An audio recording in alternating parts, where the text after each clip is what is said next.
tonight's new episode of Novel Ideas with Jessie. I will be reviewing a horror classic, The Haunting of Hill House by Shirley Jackson. This is a book that I have read previously, but the wonderful thing about this book is that it does not lose its impact with each reading. The Haunting of Hill House is a relatively short read with a little over 200 pages. Even with my limited reading time, I was able to complete this novel for the second time in as little as 2 days. The difference in Miss Jackson's characters is blindingly apparent. I found myself sympathizing with Eleanor from the very beginning. Her ability to imagine new stories for the settings or people around her is a habit I am notorious of myself. Theo could easily be the countless girls and women I interact with on a daily basis. Women who are more up to date with what's currently going on, and have much more charisma than myself. In stark contrast, my pity for Eleanor increased. A character like Luke should be kept very far away from any female character possessing much too much charisma himself and the ability to work a crowd. Dr. Montague seems like a genuinely good man, though his questionable decisions of bringing these poor people to Hill House to start with could be labeled as deplorable. If I feel any pity for Dr. Montague, it would be for his choice in spouses.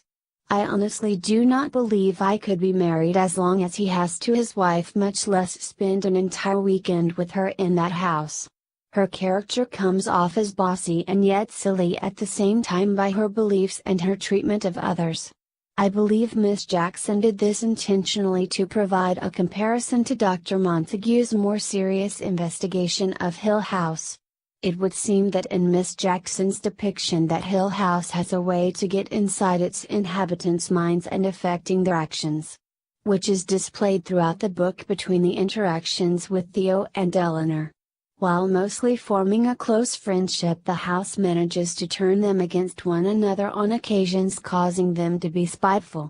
Whether or not Eleanor had psychic inclinations before entering Hill House will never be fully explained, but by the end of the novel, it would seem that Eleanor has developed a bit of the skill, if not a close connection and bond with the house itself.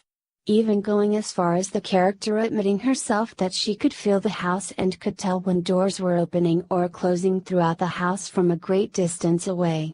This book has been represented on the big and small screen many different times. Two of the most popular depictions would be The Haunting and Rose Red. Even though Rose Red was supposed to be a creation of Stephen King, there are very close similarities between the original classic and Rose Red, such as the mention of fall rocks that is mentioned in Haunting of Hill House and depicted in Rose Red, as well as houses being labeled as insane and characters forming detrimental bonds with said homes. Overall, I would give this book a solid 5 stars. Miss Shirley Jackson did a wonderful job with this. You do not need cheap job scares to get your spine tingle with this. Miss Jackson satisfies her readers with a chilling slow build and an ending that is very unexpected.